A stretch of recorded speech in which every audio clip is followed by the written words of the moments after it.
জেলখানায় থাকতে থাকতে জীবনটাও চলে গেল। হাসতে হাসতে দুনিয়া থেকে বিদায় নিলেন।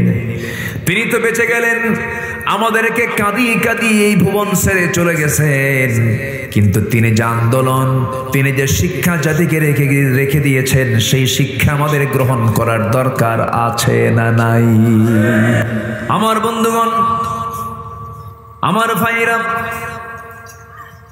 মুসলিম হতে হলে, ইমানদার হতে হলে মুসলমানদের জীবনে কত ঘাত প্রতিঘাত আসবে, কত ত্যাগ স্বীকার করতে হবে, কত ত্যাগ স্বীকার সাহাবে কেরাম করেছেন, আম্মে কেরাম করেছেন। আপনি যে নবীর ইতিহাস ঘাঁটতে যাবেন, সে নবী আক্রান্ত হয়েছেন রাষ্ট্রযন্ত্র কর্তৃক। যে সাহাবীর আপনি ইতিহাস ঘাঁটতে যাবেন, তারা আক্রান্ত হয়েছেন রাষ্ট্রযন্ত্র কর্তৃক। আজকের দুনিয়াতেও যারা হক কথা বলে, তাদের বাড়িতে থাকা হয় না, তাদেরকে থাকতে হয় জেলখানায়। আসতে বলবেন না, জোরে বলেন ঠিক কিনা?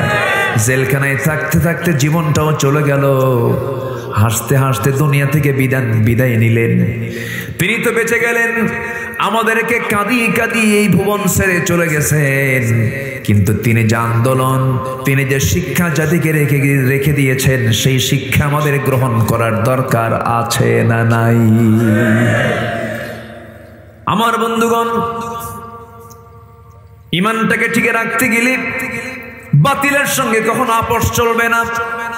কে না জানেন একজন ইমামের সেই নামটা? কে না জানেন? সবচাইতে বড় ইমাম ছিলেন আবু হানিফা রাহমাতুল্লাহ আলাইহি। তার মৃত্যুটা হয়েছে বাড়িতে না জেলখানায়? আসতে বলুন না, বাড়িতে না জেলখানায়? জেলখানায়। তার যুগে বহু হাজার হাজার আলেম ছিল, কারো তেমন ভাগ্য হয় নাই। আবু হানিফার এমন জীবনটা কেন হলো? 8টা বছরও তিনি জেল খাটলেন। কয় বছর বলেন? 8টা বছরও জেল খাটলেন। বাদশাহ মনসুর নামের একজন জালিম, মুসলিম নামের কলঙ্ক জালিম শাসক তাকে গ্রেফতার করে ফেললো। তাকে বলে ফেললো, আবু হানিফা, আমি মনসুর, আমি যা বলবো তুমি তার রায় দিবে, আমি তোমাকে চিফ জাস্টিস বানাবো, প্রধান বিচারপতি বানাবো। প্রধান বিচারপতির অফার দেওয়া হলো। আবু হানিফা রাহমাতুল্লাহ আলাইহি বললেন, প্রধান বিচারপতির চেয়ার আমার নেওয়ার কোনো প্রয়োজন নাই, কারণ তোমার মতো জালিমের অনুগত হয়ে এমন শাসকের চেয়ারে, আমার এমন বিচারকের চেয়ার আমি বসতে চাই না। জোর করে ধরে নিয়ে গেল, জেলখানার মধ্যে আটকিয়ে রাখা হলো। মারতে মারতে পিঠের চামড়া তুলে ফেলা হলো। শেষ পর্যন্ত নিজের তার কলিজার টুকরা বৃদ্ধা মাকে পর্যন্ত ধরে আনলো। মার চোখের সামনে পিঠ মোড়া দিয়া তার 2 হাত 2 পা বেঁধে তাকে বেত্রাঘাত করা হচ্ছে। মা এই দৃশ্য দেখে তার চোখে পানি চলে আসছে। আবু হানিফা মনে মনে চিন্তা করে, হারে মার যত কত না কষ্ট হচ্ছে, তার পেটে আমি 10টা মাস থেকেছি, মার তো কষ্ট হচ্ছে, কি করব আমি? এমন সময় মার মুখ থেকে আওয়াজ বের হলো, কলিজার টুকরা সন্তান, তুই কি চিন্তা করিস জানি না, তুই আমার ব্যাপারে তুই কি চিন্তা করতেছিস তাও জানি না, তবে একটা কথা জেনে রাখবি, আমার কলিজার টুকরা সন্তান, আমার চোখের পানি ফেলা দেখে, আমার চোখের পানি দেখে তুই ভয় পাবি না। এই চোখের পানি কিন্তু তোর প্রতি জুলুম হচ্ছে এই জন্য নয়। আমার চোখে পানি আসার কারণ হলো তোর প্রতি যে অমানবিক নির্যাতন, জুলুম, অত্যাচারগুলো চলছে, না জানি তোর প্রতি এমন অত্যাচারের কারণে তুই না জানি বা জালিম বাদশার অনুগামী হয়ে যাস কিনা, তার কথা মেনে নিস কিনা। কিন্তু আমার মন চায় এরকম অত্যাচার করতে করতে, তোর প্রতি নির্যাতন চালাতে চালাতে শেষ পর্যন্ত তুই সব কিছু সহ্য করে দুনিয়া থেকে বিদায় নিবি, শহীদ হয়ে যাবি। কিয়ামতের দিন আমি তোর মা আল্লাহর আদালতে আখিরাতে শহীদের মা হওয়ার গৌরব অর্জন করে আমি আল্লাহর সামনে দাঁড়াতে পারবো। আবু হানিফা রাহমাতুল্লাহ আলাইহি খুব খুশি হয়ে গেলেন। মাকে বললেন, মা, আমি তোমার মুখ থেকে এমন জাতীয় কথাই তো শুনতে চেয়েছিলাম, তুমি আমার জন্য দোয়া করো, আল্লাহ যেন আমাকে শহীদ মওতটা দান করে দেন। শেষ পর্যন্ত বিষ প্রয়োগ করে দুনিয়া থেকে তাকে বিদায় করে দেওয়া হলো। এরকম করে যত বড় বড় জগৎধন্য যারা বড় বড় আলেম ছিলেন, বড় বড় পয়গম্বর ছিলেন, জাকারিয়া আলাইহিস সালাতু ওয়াস সালামকে করাত দিয়ে চিরে 2 টুকরা করে শহীদ করে দেওয়া হয়েছে। ইয়াহইয়া আলাইহিস সালাতু ওয়াস সালামকে জবাই করে নবীর মাথা রানীর সামনে উপহার পর্যন্ত দেওয়া হয়েছে।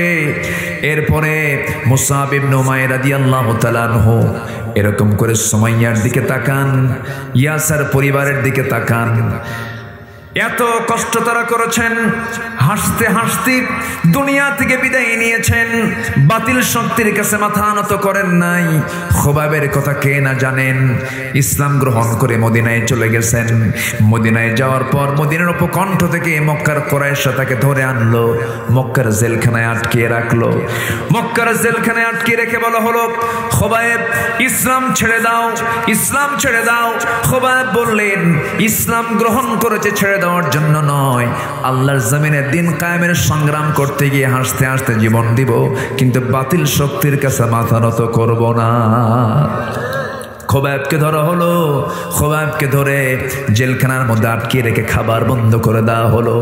খাবার বন্ধ করলে হবে কি? খাবার দেন কে? আসতে বলবেন না, খাবার দেন কে? আল্লাহ তো বান্দাকে খাবার দেন। খাবার বন্ধ করে দিলে হবে কি? 4টা মাস 5টা মাস খাবার বন্ধ করে দিয়েছে যে আল্লাহ মারিয়ামকে জান্নাতের খাবার দুনিয়াতে খাওয়া দিয়েছেন, সে আল্লাহ খোবাবের জন্য জান্নাতের খাবার তার জেলখানায় পাঠায়া দিলেন। 4 মাস 5 মাস হয়ে যায়, খোবাবের চেহারা আরো সুন্দর হয়ে যায়। শেষ পর্যন্ত কুরাইশরা দেখলো, খোবাবকে যদি দুনিয়াতে বেঁচে রাখি, এই খোবাবের চিত্র দেখি বহু কুরাইশ, আমাদের বহু লোকজন দিন গ্রহণ করে ফেলবে। শেষ পর্যন্ত সিদ্ধান্ত নিল, খোবাব তুমি কি করবে বলে, ইসলাম ছাড়বে কিনা, দিন ছাড়বে কিনা? খোবাব বললেন, হাসতে হাসতে জীবন দিয়ে দেব, কিন্তু ইসলাম ছাড়তে পারবো না। শেষ পর্যন্ত চূড়ান্ত পাকাপোক্ত হলো, তাকে শুলে চড়ায় দুনিয়া থেকে বিদায় করবে। বলা হলো, খোবাব তোমার অন্তিম ইচ্ছাটা কি বলো? সঙ্গে সঙ্গে খোবাব বলে, আমার অন্তিম ইচ্ছা দুনিয়ার কারোর সঙ্গে সাক্ষাৎ করা নয়, আমার অন্তিম ইচ্ছা হলো তোমরা যদি আমাকে দয়া করে যদি ওযুর পানি দিয়ে দাও, ওযু বানায় নেব, নামাজে দাঁড়ায় আমি আল্লাহর সঙ্গে একটু কথা বলবো। ওযুর পানি দেওয়া হলো, ওযু বানায় নিলেন, নামাজে দাঁড়ায় গেলেন। প্রথম রাকাত আস্তে আস্তে পড়লেন, দ্বিতীয় রাকাতটা একটু তাড়াহুড়ো করেই পড়লেন, কারণ তিনি মনে মনে চিন্তা করলেন, হয়তো কাফেররা আমার নামাজ লম্বার কারণে মনে করতে পারে খোবাব বুঝে মৃত্যুর ভয়ে নামাজটা লম্বা করছে। নামাজটা তিনি তাড়াতাড়ি করে দ্বিতীয় রাকাত শেষ করলেন। নামাজ শেষ করেই হাত দুটো উঁচু করে আল্লাহর দরবারে লক্ষ্য করে বলছেন, আয় আল্লাহ তাআলা, আরশের মালিক আল্লাহ, আজকে 4টা মাস ধরে আমাকে জেলখানায় আটকিয়ে রেখেছে, আমি জানি না কি হবে, তবে তুমি আল্লাহ আমার নাকের মধ্যে জান্নাতের গন্ধ রেখে দিয়েছো, আমি জান্নাতের ঘ্রাণ পাচ্ছি। আমি আজকে 4টা মাস আমার প্রাণের চেয়েও প্রিয় আমার কলিজার টুকরা রাসূলকে দেখতে পাই না। আমি যদি দুনিয়া থেকে বিদায় হয়ে যাই, আমার বিদায় সালামটা তুমি আল্লাহ আমার নবীর দরবারে পৌঁছায়া দিও। এই কথা বললেন, পরিবারের মায়া ত্যাগ করলেন, কারোর সঙ্গে সাক্ষাৎ করলেন না, ওযু বানালেন, নামাজ শেষ করলেন, চক্ষু খুলেই দৌড় মারলেন তিনি সেই ফাঁসি কাস্টের দিকে, শুলে চড়ানোর সেই মাঠের দিকে তিনি দৌড় মারলেন। পিছন দিকে সবাই বলে, তুমি কি পাগল হয়ে গেছো নাকি, মানুষকে মরার জন্য দৌড়ায় নাকি? খোবাব বলছেন, ও কুরাইশরা, আমি তো মরার জন্য দৌড়াই না, আল্লাহ আমার জন্য 8টা জান্নাতের দরজা খুলে রেখেছেন, আমি তার দিকে দৌড়াই। জোরে কোন সুবহানাল্লাহ। দৌড়া দৌড়া চলে গেলেন।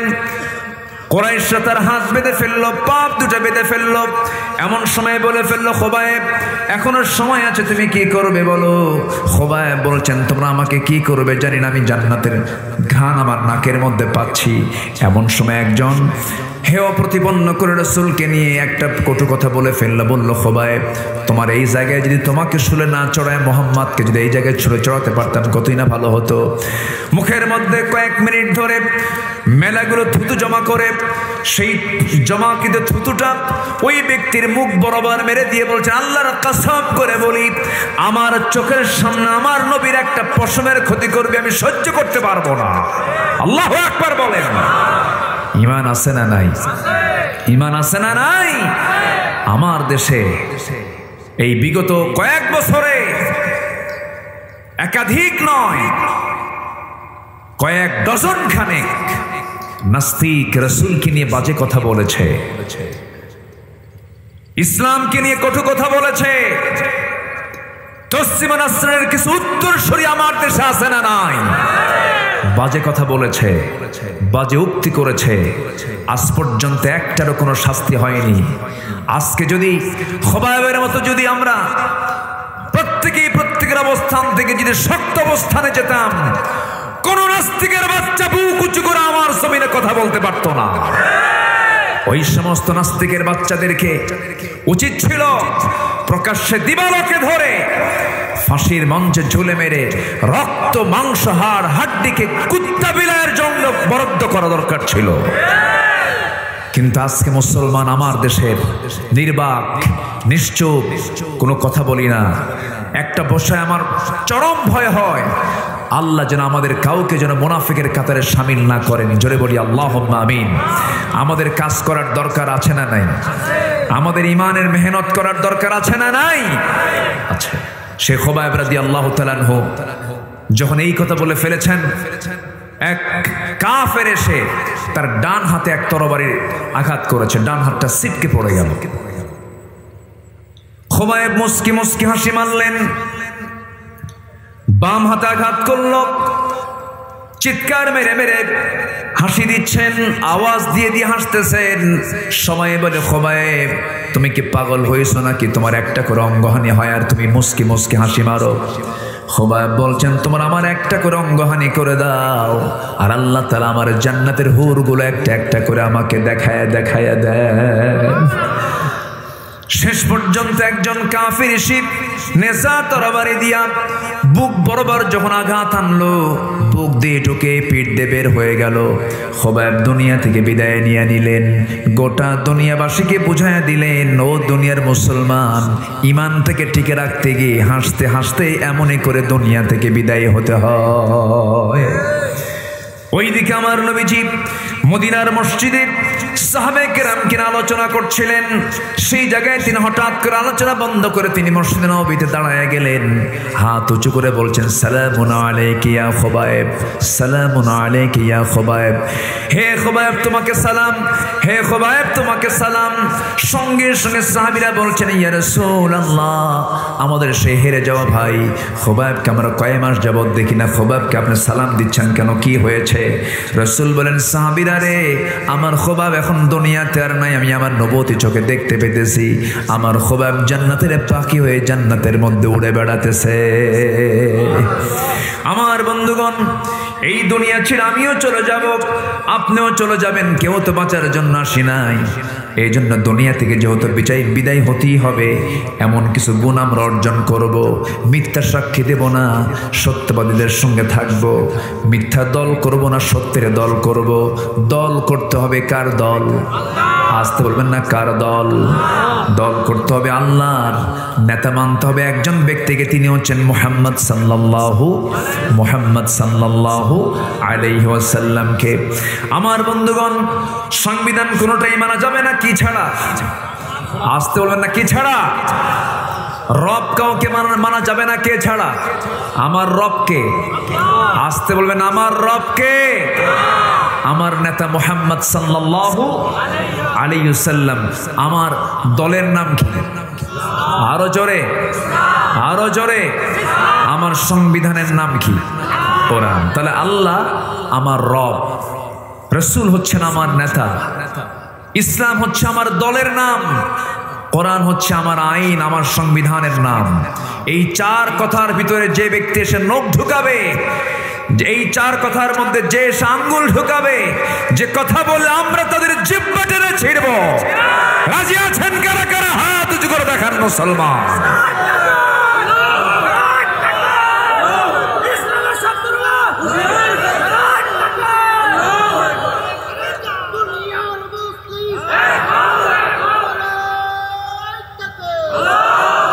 আল্লাহ কবুল করুন, জোরে বলি আমিন, আরো জোরে আমিন।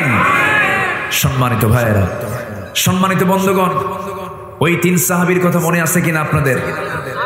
মনে আছে তো আপনাদের? তিন সাহাবীকে বয়কট করেছেন মুহাম্মদ সাল্লাল্লাহু আলাইহি ওয়াসাল্লাম। 30,000-এর মধ্যে কয়জন যায় নাই? 3 জন। তাদের কি নামাজের কোনো অভাব ছিল? তাদের কি দান সদকার কোনো অভাব ছিল? এরপর রাসূল তাদেরকে বয়কট করেছেন শুধুমাত্র জিহাদে অংশগ্রহণ না করার কারণে, একামতের দিনকে একটু অবহেলা করার কারণে, একটু গড়িমসি করার কারণে। আমার নবীজি তাদেরকে বয়কট করলেন। হেলাল বিন উমাইয়া 2 নম্বর সাহাবী, যিনি, তার বয়স হলো 70 বছর। আমার নবীর চাইতে বয়সে কম না বেশি? বেশি। 70 বছর। আমার নবী বেঁচে ছিলেন কত বছর? 63 বছর 9 ঘন্টা। 63 বছর 9 ঘন্টা। আমার নবীর চাইতে বয়সে বড় সাহাবী, কিন্তু চামড়াগুলো কুঁচকে গেছে, চোখে কম দেখেন, দুর্বল হয়ে গেছেন। 70 বছর তো বুড়ো মানুষ। রাসূল বললেন তাকেও বয়কট। ওনার কানে যখন সংবাদটা গেছে, আহারে, হেলাল বিন উমাইয়া শুধুমাত্র শুনেছেন রাসূল থেকে বয়কট করেছেন। ঘরের মধ্যে তিনি খুঁজতে লাগলেন কোথায় রশি আছে। রশি হাতের মধ্যে নিলেন, রশিটা হাতের মধ্যে নিয়ে সোজা মসজিদে নববীতে চলে আসেন। মসজিদের সামনে দাঁড়ালেন, একটা খুঁটিতে দড়িটা বাঁধলেন। সেই দড়িটা বেঁধে স্বেচ্ছায় তার নিজের হাতে ওই দড়িটা লাগায় দিলেন, বেঁধে ফেললেন। বেঁধে ফেলে বলছেন, হেলাল রে, তোর চাইতে বড় বড় কপাল এই দুনিয়া তার কে আছে? যে লোকটার বিরুদ্ধে আল্লাহ রাসূল পর্যন্ত বয়কটের ডাক দিয়েছে, এই জীবন রাখবো না। ও হেলাল, তোর চাইতে অধম মানুষ এই দুনিয়া তার কেউ নাই। মসজিদে আজান দিয়ে দেয়, বেলাল আজান দেন, সাহাবীরা মসজিদের সামনে দিয়ে আসে, মসজিদে ঢোকে। হেলাল বিন উমাইয়া বারবার সালাম দেন, কিন্তু কোনো সাহাবী সালামের জবাব দেন না। চোখের পানিতে পানিতে হেলাল বিন উমাইয়া অস্থির হয়ে গেলেন। তাফসীর এসেছে দীর্ঘদিন দুটো হাত বেঁধে রাখার কারণে হাতে পর্যন্ত ঘা হয়ে গিয়েছিল। হেলাল বিন উমাইয়ার চোখের পানি সব কার কাছে কাঁদতেছেন? আল্লাহর কাছে কাঁদতেছেন। কাব বিন মালিক সিজদায় পড়ে পড়ে কাঁদেন। ওইদিকে মুররা বিন রাবিআ পাহাড়ি গর্তের মধ্যে গিয়ে ডুকরে ডুকরে কাঁদতেছেন আর বলছেন, আল্লাহ তুমি তো তওবা করে আমারে মাফ করে দাও। এই তিনজন সাহাবী চোখের পানি ফেলে ফেলে কাঁদতেছেন। কিয়ামত পর্যন্ত এমন সাহাবীদের মর্যাদা সম্পন্ন মানুষ আর পৃথিবীতে আর কোনোদিন আসবে না। এত দামি দামি ব্যক্তি সাহাবীরা, এত সম্মান, এত মর্যাদা তাদের। আমার বন্ধুগণ, এই তিনজন সাহাবীর কান্না পৃথিবীর কোনো মানুষ শুনতে পায় নাই, কিন্তু আল্লাহই শুনতে পেয়েছেন। 40টা দিন যখন পার হয়ে গেল, হঠাৎ করে আমার নবীর কাছে জিবরিল আমিন এসে বলছেন, ওয়া আলা সালাসাতিল্লাযিনা খুল্লিফু, হে রাসূল, তিনজন যে ব্যক্তি যারা যুদ্ধের ময়দান থেকে দূরে থেকেছিল, অবহেলা করেছিল, গড়িমসি করেছিল, তাদের চোখের পানি আল্লাহর আদালতে কবুল হয়ে গেছে। এই তিনজনের তওবা আমার আল্লাহ কবুল করে নিয়েছেন। আমার নবীজি সাইয়েদনা ওমর ফারুককে বললেন, ওমর ফারুক, আমার কলিজার টুকরা সাহাবী কাব বিন মালিককে ডেকে আনো। এই লম্বা হাদিস, যারা আলেম ওলামা এখানে বসে আছেন, এটা একটা লম্বা হাদিস। কাব বিন মালিক নিজে হাদিসটা বর্ণনা করেছেন, সিয়াসিত্তার হাদিস এটা। কাব বিন মালিক এই কথা শোনার সঙ্গে সঙ্গেই, এই পয়গাম শোনার সঙ্গে সঙ্গেই রাসূলের সামনে চলে আসবেন, নেওয়ার জন্য আসছেন। ওমর ফারুক রাদিয়াল্লাহু তাআলা আনহু দরজায় গিয়ে নক করছেন, কাব বিন মালিক তুমি কোথায়? ভিতর থেকে বউ আওয়াজ দিচ্ছে, যে লোকের খবর রাসূল রাখে না, সেই লোকের খবর আমরা তার বউ রাখি না। শেষ পর্যন্ত কাব বিন মালিককে সাইয়েদনা ওমর ফারুক ধরে নিয়ে এসে নবীর সামনে যখন হাজির করলেন, আমার নবীর আনন্দটা দেখে কে রাসূল বুকের সঙ্গে আলিঙ্গন করে জড়িয়ে ধরে বলছেন, কাব রে, আমি তোরে মাফ করে নাই, কিন্তু আল্লাহ তোরে মাফ করেছেন, তোর তওবা কবুল করে নিয়েছেন। এখান থেকে একটা বিষয় বের করার জন্য আমি আলোচনাটার এই বিষয়টা, আমি ইতিহাসটা আমি টেনেছি। মূল বিষয়টা হলো, যেভাবেই হোক না কেন নামাজ তো আমরা পড়বো, নামাজে মুনাফিক চেনা যায় না, রোজায় মুনাফিক চেনা যায় না, হজে মুনাফিক চেনা যায় না, দান সদকায় মুনাফিক চেনা যায় না, রোজায় মুনাফিক চেনা যায় না। মুনাফিক চেনা যায় হলো দিন কায়েমের জন্য মাঠে ময়দানে কে গেল আর কে গেল না, ঠিক কি না? আল্লাহ তাআলা সবাইকে ইকামতে দিনের পথে সক্রিয় থাকার তৌফিক দান করুন। জোরে বলি আমিন, আরো জোরে আমিন। মা বোনরা কি মাহফিল আসছে? আল্লাহ তুমি মা বোনদেরকে কবুল করে নাও, মা বোনদেরকে দিন মেনে চলার তৌফিক দিয়ে দাও। বিশেষ করে মেয়েদের সবচেয়ে আজকে ইহুদি খ্রিস্টানদের চক্রান্তে তারা সবচাইতে শিকার, সেটা হলো মেয়েদের শরীর থেকে কাপড় চোপড় সরায় দিছে ইহুদি খ্রিস্টানের বাচ্চা, ঠিক কিনা? আমার মা বোনকে আমরা অবশ্যই পর্দার মধ্যে রাখার চেষ্টা করব। জোরে বলি ইনশাআল্লাহ। পর্দা করাটা কি বলেন তো? আরো জোরে বলেন, পর্দা করাটা কি? ফরজ। আল্লাহ তাআলা এই ফরজ বিধান প্রতিটি মার জীবনে আমল করার তৌফিক দান করুন। অনেক রাত হয়েছে, যতটুকুন হয়েছে আমরা একটু বলে ফেলি আলহামদুলিল্লাহ। কেউ যাব না, যে যেখানে আছি আমরা বসবো। আমরা আমরা একসঙ্গে দোয়ার মধ্য দিয়ে যাব। যেখানেই যাই আমরা, আল্লাহ তাআলা এক জায়গায় বলেছেন কালিলাম মা তাশকুরুন, জান্নাতে যাবে বেশি সংখ্যক লোক না কম সংখ্যক লোক? ভালো বান্দা হয় বেশি না কম? কম। আমরা এখানে যারা বসে আছে এখন কম হয়ে আছে, কিন্তু কমটাই বরকত, বলি আলহামদুলিল্লাহ। এটা বসেন, যারা বসে আছে আমরা একসঙ্গে দোয়া করে যাব। আব্বা আম্মার জন্য দোয়া, তারপর পরিবারের জন্য দোয়া, আশেপাশে কবরবাসী আছেন তাদের জন্য দোয়া। তো তার আগ দিয়ে আমি সবার কাছে আরজ করব, এটা মসজিদ কেন্দ্রিক মাহফিল না? মসজিদ কেন্দ্রিক মাহফিল, আলামে বারজাখ না? আলামে বারজাখ, খুব সুন্দর নাম তারা দিয়েছেন, মিশন মসজিদ। তো এই মসজিদের উদ্যোগে আজকের এই মাহফিল। তো একজন ভাই 2000 টাকা দান করেছেন, আল্লাহ তুমি তার দানকে কবুল করো, জোরে বলি আল্লাহুম্মা আমিন। আর যদি কেউ দিতে চান, বিশেষ করে বিশেষ দান যদি কেউ দিতে চান, আমরা খুব দ্রুত আমরা দোয়ার দিকে চলে যাব। একটু বসেন, আর একটু বসেন ভাই, একটু বসেন, আমরা একসঙ্গে দোয়ায় শামিল হব, জোরে বলি ইনশাআল্লাহ। বসেন, এই যে একটু বসেন, জি জিকির করেন সুবহানাল্লাহ ওয়ালহামদুলিল্লাহ লা ইলাহা ইল্লাল্লাহ, সুবহানাল্লাহ ওয়ালহামদুলিল্লাহ লা ইলাহা ইল্লাল্লাহ, সুবহানাল্লাহ ওয়ালহামদুলিল্লাহ লা ইলাহা। জি একটু মেহরবানি করে বসি, অনেকে গজল শুনতে চেয়েছেন, জি শুনবেন? একটু বসেন, একটু বসেন। আর কে কি পারি আমরা আল্লাহর ঘরের জন্য দিল থেকে আমরা দেব। আল্লাহ তুমি সবাইকে দেওয়ার তৌফিক দাও, জোরে বলি আমিন। জিকির করি আল্লাহ আল্লাহ আল্লাহু লা ইলাহা ইল্লাহু, আল্লাহ আল্লাহ আল্লাহু লা ইলাহা ইল্লাহু, সুবহানাল্লাহ আলহামদুলিল্লাহ।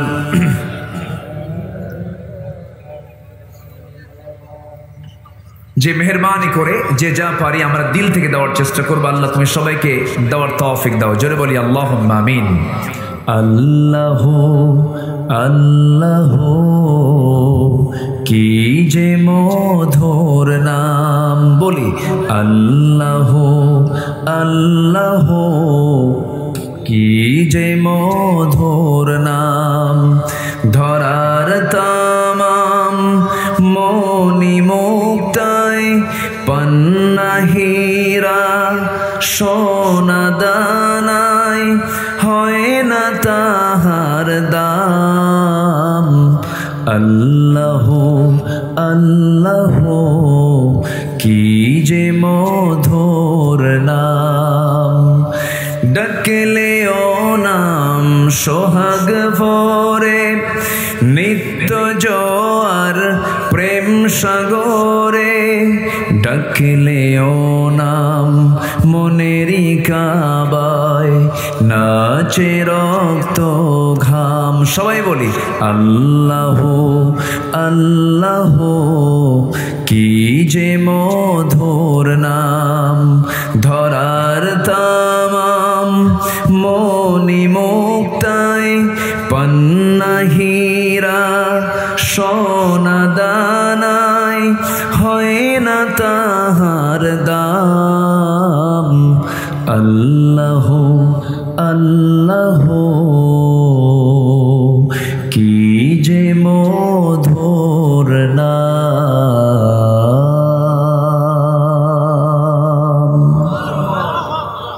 জি আসুন আমরা রসুল আমার আলো আশা, রসুল আমার ভালোবাসা, রসুল আমার প্রেম বিরহের মূল আলোচনা। রসুল আমার কাজে কর্মে অনুপ্রেরণা। রসুল আমার ভালোবাসা, রসুল আমার আলো আশা, রসুল আমার প্রেম বিরহের মূল আলোচনা। রসুল আমার কাজে কর্মে অনুপ্রেরণা। রাসূল আমার ভালোবাসা। এই তো হয়ে গেল। কত রকম রাজার নীতি প্রজার নীতি দেখলাম, কত রকম রাজার নীতি প্রজার নীতি দেখলাম। কি দোয়া করব? কি আলোচনা, কি গান টান শুনবেন? আপনার আগ্রহ আছে আপনাদের? জি বলি আলহামদুলিল্লাহ। সবাই একটু মুনাজাতের প্রস্তুতি নেই, একটু তাশাহুদের সূরাতে বসি। তাশাহুদের সূরাতে বসি, আমরা আল্লাহর কাছে চাবো। আমরা কার কাছে চাবো বলেন তো? আল্লাহর কাছে চাবো। জোরে বলি ইনশাআল্লাহ। সবাই বলে সুবহানাকাল্লাহুম্মা ওয়া বিহামদিকা আশহাদু আল্লা ইলাহা ইল্লা আনতা আস্তাগফিরুকা ওয়া আতুবু ইলাইকা। চিৎকার মেরে বলি ইয়া আল্লাহ ইয়া রহমান, আমার জীবনের সাগীরা কবীরা ছোট বড় সব গুনাহ তুমি আল্লাহ মাফ করে দাও। জোরে বলুন ইয়া রব্বাল আলামিন। জি আমরা আল্লাহর কাছে চাবো, আল্লাহর কাছে প্রার্থনা করবো। অনেক রাত হয়েছে, আসুন আমরা চাইবো এখন কার কাছে? আল্লাহর।